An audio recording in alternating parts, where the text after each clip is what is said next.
Hello everyone.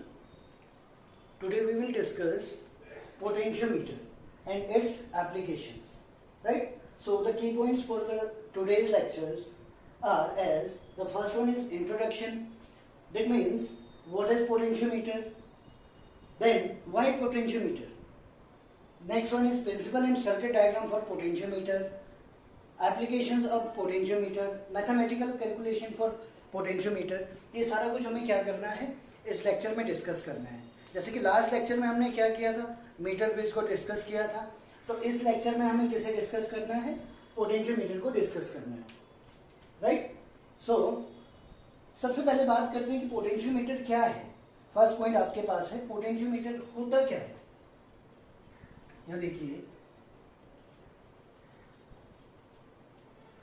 Potentiometer. देखो, अगर potentiometer को ब्रेक करेंगे हम तो हमारे पास दो पॉइंट बनेंगे.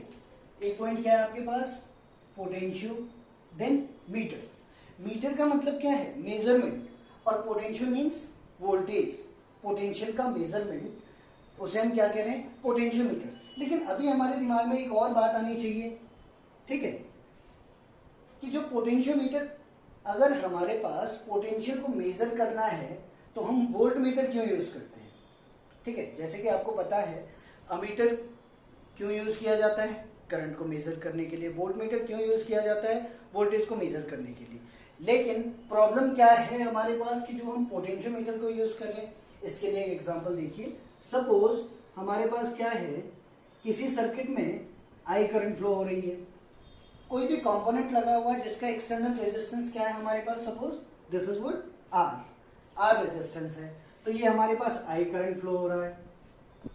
ठीक है, तो हमें क्या करना है इसमें, अगर हम ओम्स लॉ या फिर expression V is equal to I R से चेक करें कि पोटेंशियल कितना होगा, तो V is equal to I R, product of current and resistance. इस केस में सपोज मैंने कह दिया कि I is equal to 2 ampere and R is equal to 3 ohm. Right. I क्या है आपके पास, 2 एम्पियर है, और R क्या है आपके पास, 3 एम्पियर है, तो सॉरी 3 ओम है. तो आप इस केस में volt V is equal to I R apply करेंगे तो आपके पास कितना आ जाएगा, ये 6 वोल्ट. फॉर्मूले के अकॉर्डिंग इतना होना चाहिए. लेकिन अभी मैंने क्या कर दिया है, वोल्ट मीटर को यूज कर दिया है इसकी वोल्टेज मेजर करने के लिए. तो मैंने वोल्ट मीटर को क्या कर दिया, पैरेलल में इसके साथ कनेक्ट कर दिया है. ठीक है. अब इस केस में क्या होगा, जितनी करंट अभी रेजिस्टेंस से पास हो रही थी 2 एम्पियर, अब इसमें से करंट में से कुछ ना कुछ बहुत ही स्मॉल फैक्टर होगा, वो किससे पास हो जाएगा आपके पास, वोल्ट मीटर से. सपोज 0.5 एम्पियर की करंट कहां से पास हो रही है, वोल्ट मीटर की, वोल्ट मीटर से. तो वोल्ट मीटर कौन सी रीडिंग देगा. अब जो यहाँ आपके पास क्या बना, 1.5 एम्पियर की करंट फ्लो होगी. अब उस 1.5 के अकॉर्डिंग आपके पास क्या आ जाएगा, वोल्टेज ड्रॉप जितना भी इस रेजिस्टेंस के अक्रॉस आ रहा है वो निकल जाएगा आपके पास. तो वो कितना निकलेगा, V is equal to I R. इस केस में आपके पास करंट कितना बचा, 1.5 एम्पियर इनटू आपका रेजिस्टेंस कितना था, 3 ओम. तो ये क्या आ गया आपके पास, 4.5 वोल्ट. तो देखिए एक्चुअल जो मेजरमेंट है वो कितनी है आपके पास, 4.5 वोल्ट. वैसे अगर आपको देखो, नॉर्मली आपके पास जो ओरिजिनल ट्रू वैल्यू थी वो कितनी थी, 6 वोल्ट. बट इस वोल्ट मीटर को अप्लाई करने के बाद हमने क्या देखा कि हमारे पास कुछ ड्रॉप चेंज है, जो एक्चुअल में जो पोटेंशियल होगा वो नहीं मिला हमें. ठीक है, भले ही माइनर चेंज होगा लेकिन कुछ ना कुछ चेंज आएगा. तो इसलिए हमने क्या किया, पोटेंशियोमीटर को यूज किया. अब देखिए पोटेंशियोमीटर की बात करते हैं. इंट्रोडक्शन हो गया आपके पास. पोटेंशियोमीटर की बात करते हैं तो वोल्ट मीटर हमारे पास क्या है. अगर हम वोल्ट मीटर की बात करते हैं तो वोल्ट मीटर हमारे पास एक डिवाइस है to measure the potential across any component. But if we talk about the potentiometer, then potentiometer is just a simple basic circuit. ठीक है, जो पोटेंशियोमीटर है वो हमारे पास सर्किट है, एक नॉर्मल सर्किट, जिसमें क्या करना हमें. देखिए पोटेंशियोमीटर की बात करता हूं मैं अगर, तो ये हमारे पास क्या है, नॉर्मल एक सर्किट है जो कंस्ट्रक्ट किया है हमने. तो कंस्ट्रक्ट करने के लिए क्या क्या कंपोनेंट्स रिक्वायर्ड होते हैं. सबसे पहले हमें चाहिए एक एलॉय वायर. अब एलॉय क्यों चाहिए, हमने क्या कर दिया, मैग्नीन या कॉन्स्टेंटन हमने इसमें इंक्लूड कर दिया है. ठीक है, और इस वायर का क्रॉस सेक्शनल एरिया क्या है आपके पास, कांस्टेंट है, ठीक है, सेम है, कहीं पे वेरिएशन नहीं आ रहा है, ठीक है। तो कॉमन क्रॉस सेक्शनल एरिया हमने रखा है इस वायर का। इस वायर की लेंथ सपोज हमने ले ली L। देखो प्रैक्टिकल, अगर आपके पास जो वुडन बॉक्स जो स्कूल में प्रैक्टिकल कराया जाता है, एक्सपेरिमेंट है जो, उसमें ये सारा जो कॉन्फ़िगरेशन होता है वो एक वुडन बोर्ड के ऊपर लगाया होता है, ठीक है।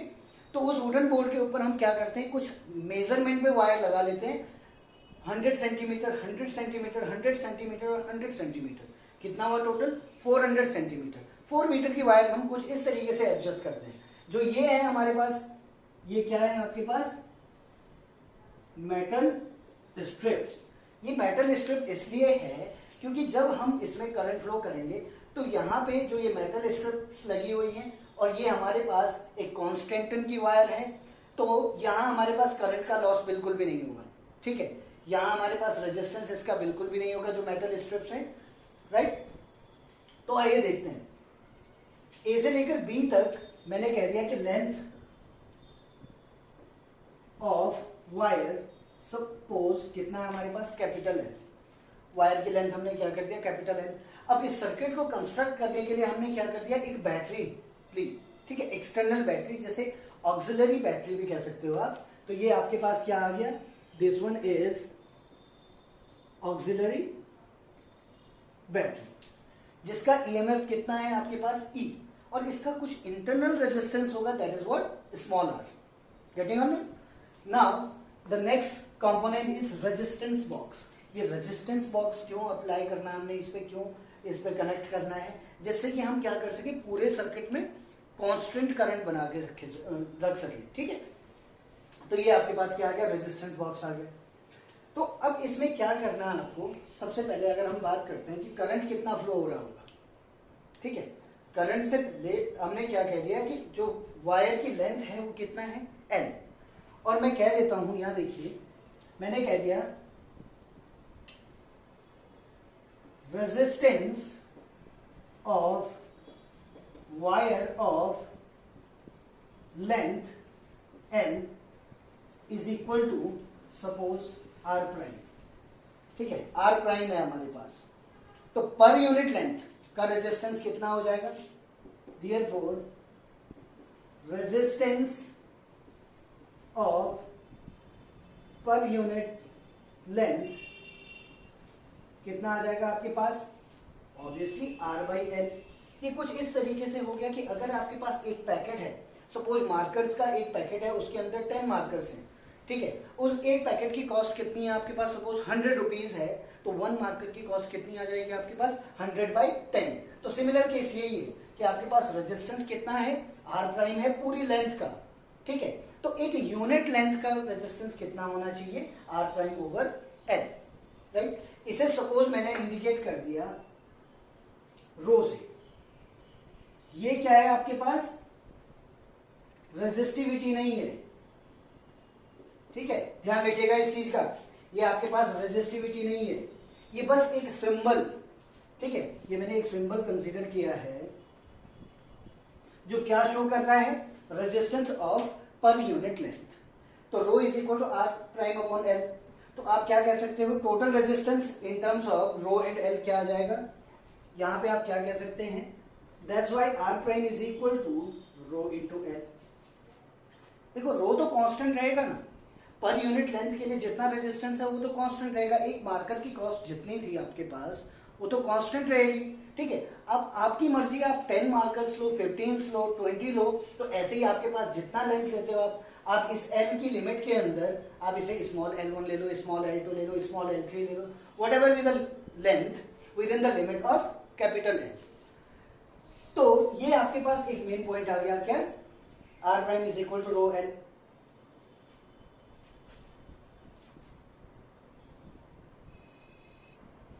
देखिए ये सारा जो डेटा था हमारे पास, मैंने इसे यहाँ नोट कर दिया है, ठीक है। अब देखिए अब आपको क्या चाहिए, आपने एक रेजिस्टेंस बॉक्स, तो टोटल देखो, टोटल रेजिस्टेंस क्या हो गया सर्किट का, total resistance of circuit, circuit का टोटल रेजिस्टेंस कितना होगा आपके पास, एक रेजिस्टेंस तो ये है स्मॉल r, दूसरा रेजिस्टेंस बॉक्स से जो आपने पिन आउट किया था वो रेजिस्टेंस है, तीसरा इस कंप्लीट जो ये वायर है इसका रेजिस्टेंस है। तो आप क्या कह सकते हो, टोटल रेजिस्टेंस क्या हो जाएगा, capital R plus small R, all R in series, सारे के सारे क्या है आपके पास सीरीज में है। तो R plus small r plus, देखो क्या आया था आपके पास आर प्राइम, और आर प्राइम की अगर वैल्यू रख देते हैं हम तो R plus small r plus rho n. Rho मैंने आपको देखो यहाँ पे दिया हुआ है कि here rho is not resistivity, ठीक है। अब आप क्या कह सकते हैं, आपने क्या कह दिया, now we know that V is equal to IR, so I is equal to V over R. Now we already know that what is V for this circuit, E, जो सप्लाई है हमारे पास वो कितना है E, और R कितना है हमारे पास R प्लस रो है। तो आप क्या कह सकते हो, आपके पास करंट क्या आया, E over R plus small r plus रो है, नो प्रॉब्लम एट ऑल, ठीक है। अब आपके पास जो इंपॉर्टेंट पॉइंट है वो क्या है, आपने कह दिया कि सपोज आपके पास एक पॉइंट है, आपने क्या कह दिया, आपके पास एक पॉइंट है C, ठीक है।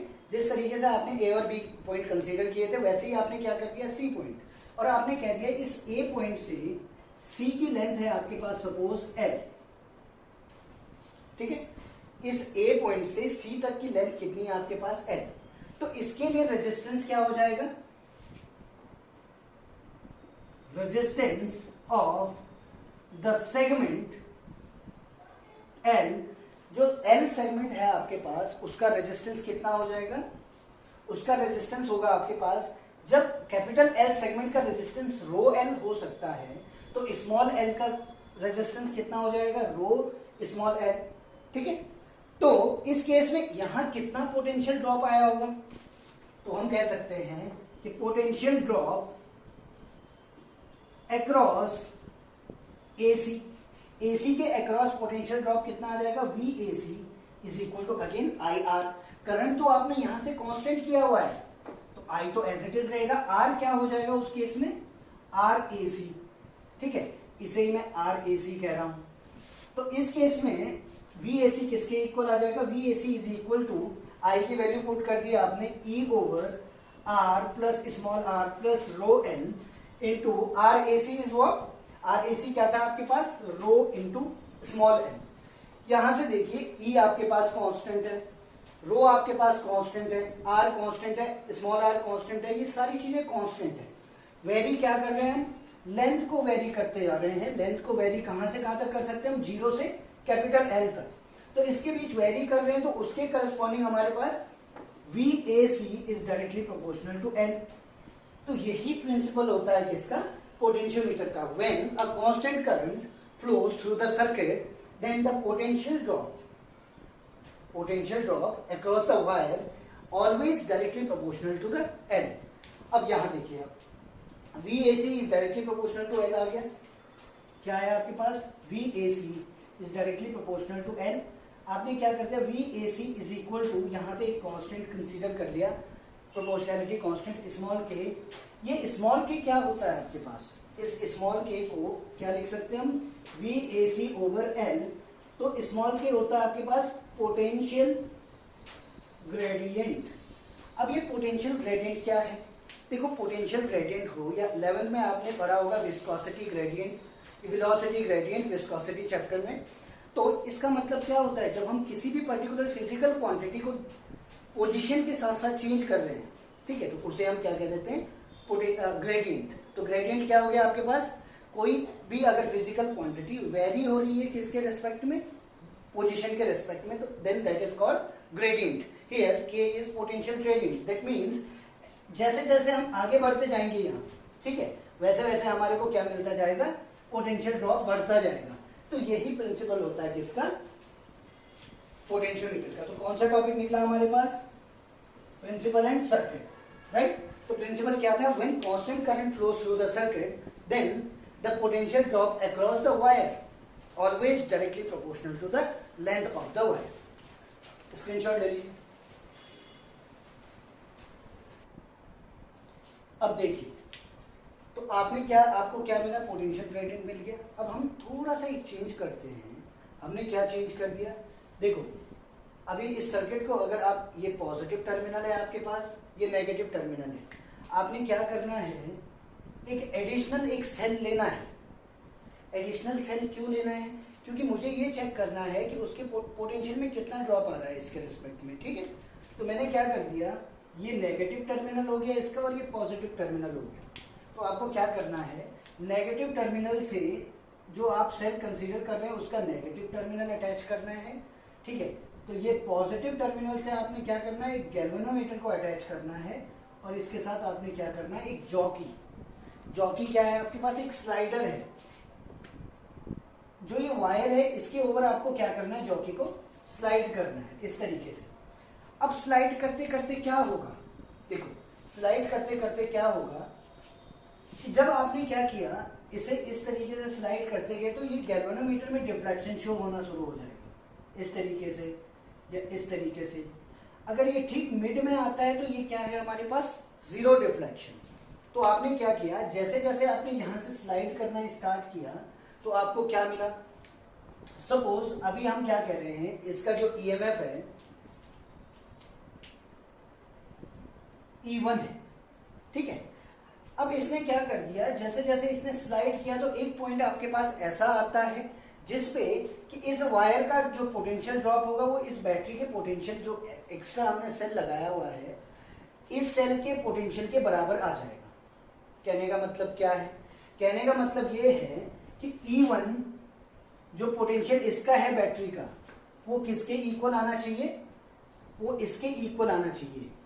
जो पोटेंशियल ड्रॉप यहां पे मिलेगा हमें, मतलब अभी क्या KL1, सपोज अब मैं कह रहा हूं कि जो ये हमारे पास लेंथ है वो L1 है और इस पॉइंट की, ठीक है, इस पॉइंट पे हमारे पास L1 लेंथ पे हमें कुछ ऐसा मिला कि जो ये पोटेंशियल इस सेल का था वही पोटेंशियल ड्रॉप हमें इस लाइन, इसके अक्रॉस पे मिल गया। क्यों, क्योंकि गैल्वेनोमीटर तभी तो डिफ्लेक्शन शो जीरो करेगा जब इसमें कोई भी करंट, इतना पोटेंशियल इतने पोटेंशियल के कारण कैंसिल हो जाएगा तो कोई भी करंट सर्किट में फ्लो नहीं होगी, ठीक है।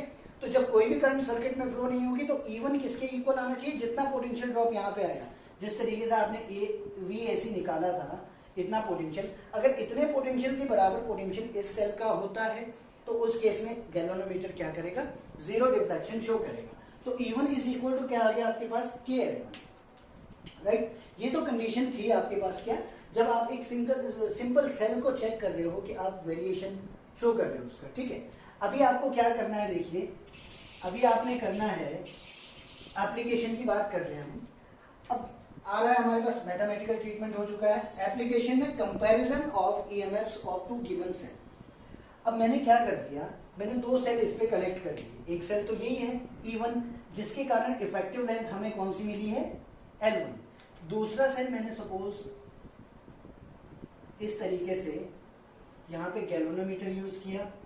अब यहाँ पे सपोज हमें जो दूसरी लेंथ मिल रही है दैट इज व्हाट, L2। इसका ईएमएफ मैंने कह दिया E2। भाई पहले का ईएमएफ E1 था, ठीक है। तो यहां से हम क्या कह सकते हैं, या तो आप इस E1 को डायरेक्टली प्रोपोर्शनल टू L1 कर दो और इसे इंप्लाइज करके E1 is equal to KL1 कर दीजिए। दूसरा केस, एंड दूसरे केस में सेल का ईएमएफ, अब जरूरी तो नहीं है दोनों सेल का ईएमएफ अलग अलग है, तो इसके हिसाब से जो ये हमारे पास ड्रॉप होगा यहाँ पे पोटेंशियल लेंथ के अकॉर्डिंग वो भी डिफरेंट होगा, ठीक है। तो E2 is directly proportional to L2, समझ रहे हैं आप लोग, E2 is directly proportional to L2। तो आप क्या कह सकते हो, E2 is equal to, again किए, जो पोटेंशियल ग्रेडियंट है वो इस सिस्टम के लिए क्या रहेगा, कांस्टेंट। थोड़ा सा रिमाइंड करिए क्या क्या टर्म्स आ रही थी, capital E, small r, capital R, ठीक है। ये सारी चीजें जब कांस्टेंट है आपके पास, ठीक है, तो ये वाला तो कांस्टेंट रहेगा इस सिस्टम के लिए। तो यहां से this is equation number first and this is equation number second, right. So divide कर देते हैं हम इसे, E1 over E2 is equal to KL1 over KL2। K से K कैंसिल हो गया तो E1 over E2 is equal to L1 over L2।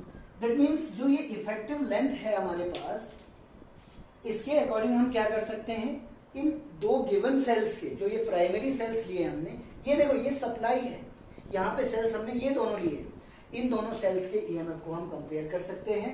सबसे इंपॉर्टेंट बात ये है कि ये जो आपके पास ये एप्लीकेशन है, ये आपके पास एक्सपेरिमेंट में भी आता है। तो एक्सपेरिमेंट में भी सेटअप कुछ ऐसा ही दिया होगा वुडन बोर्ड पे। सबसे पहले आप एक सेल लगाएंगे, उस पर गैल्वेनोमीटर लगाएं। ध्यान रखिएगा जो यहाँ पे पोलैरिटी होनी चाहिए वो सेम होनी चाहिए, या माइनस है तो इन सेल्स को आप इस तरीके से सेट करोगे, ठीक है। तो ये आ गया आपके पास कंपैरिजन। इसका भी स्क्रीनशॉट ले लीजिए। अब देखिए, अब नेक्स्ट एप्लीकेशन है हमारे पास calculation of internal resistance small r of a given primary cell. Primary cell क्या है, ये है, ठीक है। अभी आप ये वाला स्ट्रक्चर भूल जाइए, इसका अभी हमें कोई मतलब नहीं है, ठीक है। बस अभी हमें इतना नोट करना है। देखिए यहां क्या करना है, एक सेल लगा हुआ आपके पास, कौन सा, जिसका ईएमएफ कितना है, ई है। अब आपको इसमें दो चीजें नोट करनी होंगी। एक तो आपके पास क्या है, EMF, that means electromotive force, और दूसरा पॉइंट आपके पास आता है terminal potential. Second point is terminal potential. For this diagram, EMF is denoted by E and terminal potential is denoted by V and internal resistance by small r. अब इसमें क्या करना है, देखो पहले थोड़ा सा इसे समझ लो। इलेक्ट्रोमोटिव फोर्स क्या होता है आपके पास, EMF होता है। अगर आपने किसी सेल को यूज में नहीं लिया है, उसके टर्मिनल पे जितना पोटेंशियल वो दे रहा है बिना किसी सर्किट को क्लोज करने के बाद, बस आपने क्या किया, केवल उस सेल की पोटेंशियल को मेजर किया, that is what electromotive force. मतलब वर्किंग में नहीं है। जैसे ही आप इसे किसी सर्किट पे कनेक्ट करोगे तो उसके बाद ये वर्किंग मोड में आएगा, सर्किट में एक करंट फ्लो करेगा।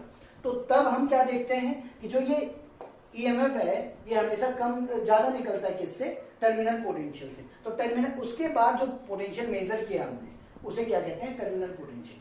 मतलब जब तक देखो ये सेल है, अगर हमारे पास, हमने क्या कह दिया,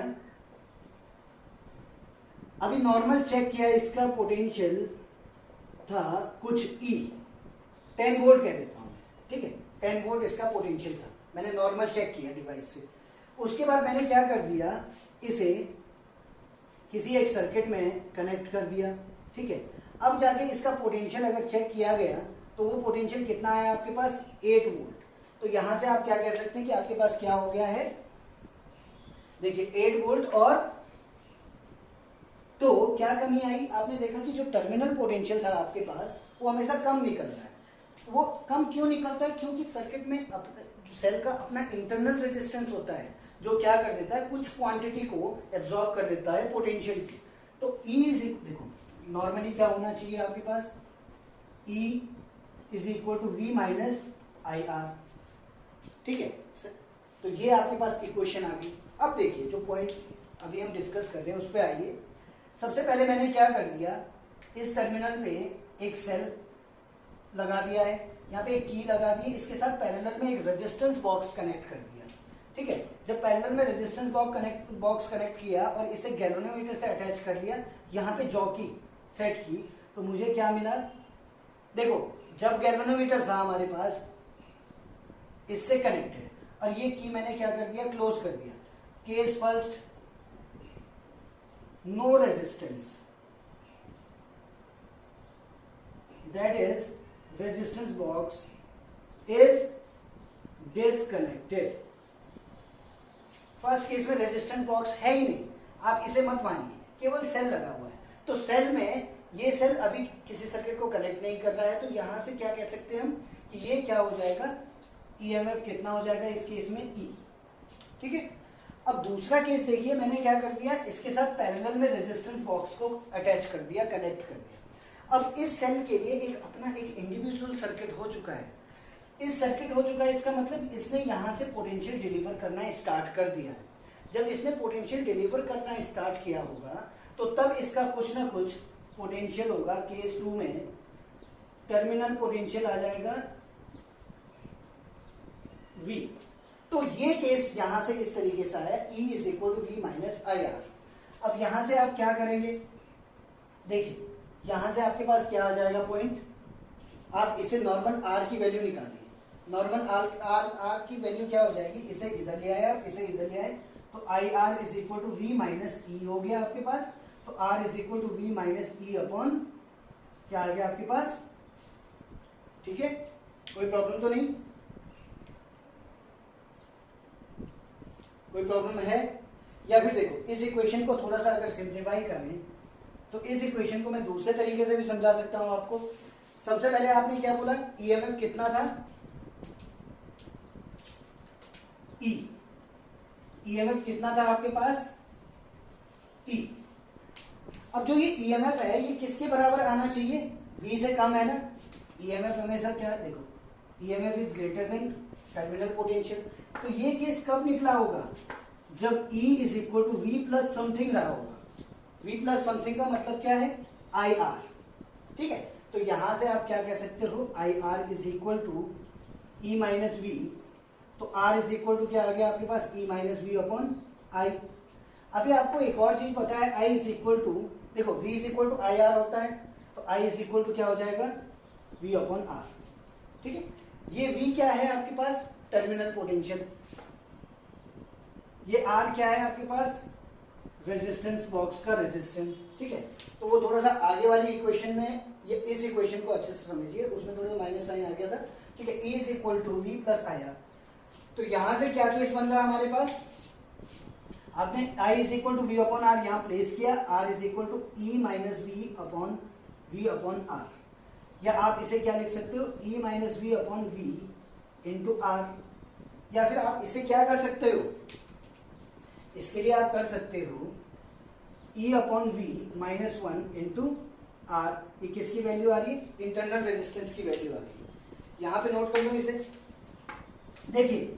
लेकिन अब सबसे इंपॉर्टेंट बात, अब यहां पे आपको फिर दोबारा से नोट करनी है, ठीक है।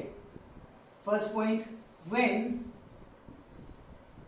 There is no resistance box with cell. जब सेल के साथ कोई रेजिस्टेंस बॉक्स नहीं था तो ईएमएफ क्या था हमारे पास, ई था, डायरेक्टली प्रोपोर्शनल टू L1। अब मैंने कह दिया उस टाइम हमारे को क्या मिल रहा होगा, L1 कोई लेंथ मिली, ठीक है, जब आपके पास रेजिस्टेंस बॉक्स कनेक्ट नहीं था। दूसरा आपने क्या कह दिया कि दूसरा केस आपके पास, when resistance box is connected. तो सेकंड केस में तब डिलीवरी किसकी हो रही थी आपके पास, टर्मिनल पोटेंशियल की। तो उस केस में V is directly proportional to, suppose कुछ और लेंथ आ रही है, ठीक है। दूसरे केस में कुछ और लेंथ आई हमारे पास L2। L1 कौन सा केस है, जब केवल ईएमएफ था यहाँ पे, ये चीज नहीं कनेक्टेड थी। और L2 कौन सा केस था आपके पास, जब रेजिस्टेंस बॉक्स भी कनेक्टेड था। तो इस केस में आप क्या कर सकते हो, E is directly proportional to KL1, potential gradient तो सेम रहेगा, and V is directly proportional to V is equal to E is equal to KL1, V is equal to KL2। तो आप जस्ट वैल्यूज पुट कर दो इसमें जो equation चल रही है, तो small r is equal to क्या आ जाएगा आपके पास, KL1 upon KL2 minus one into R, L1 upon L2 minus one into R। तो आप इंटरनल रेजिस्टेंस को इजीली किसके टर्म्स में कैलकुलेट कर सकते हो, जो L1 और L2 जो इफेक्टिव लेंथ निकली हुई है उसके करस्पॉन्डिंग आप क्या कर सकते हो, इंटरनल रेजिस्टेंस को कैलकुलेट कर सकते हो। तो आज का लेक्चर आपका कौन सा था, पोटेंशियोमीटर एंड इट्स एप्लीकेशंस। तो सारा कुछ समझ में आ गया होगा, ठीक है। अगर कोई भी प्रॉब्लम होती है तो आप अपना डाउट भेज दीजिएगा। नेक्स्ट जो आपके पास वीडियो आएगा, उस वीडियो में आपको क्या पढ़ना है, आपको ग्रुपिंग ऑफ सेल्स, कि सेल्स को कितने तरीके से ग्रुप कर सकते हैं, कंबाइन कर सकते हैं, सीरीज में या पैरेलल में, या दोनों केसेस अगर किसी में है तो किस तरीके से उन प्रॉब्लम्स को सॉल्व करेंगे। इसके लिए नेक्स्ट वीडियो जरूर देखिए। Thank you.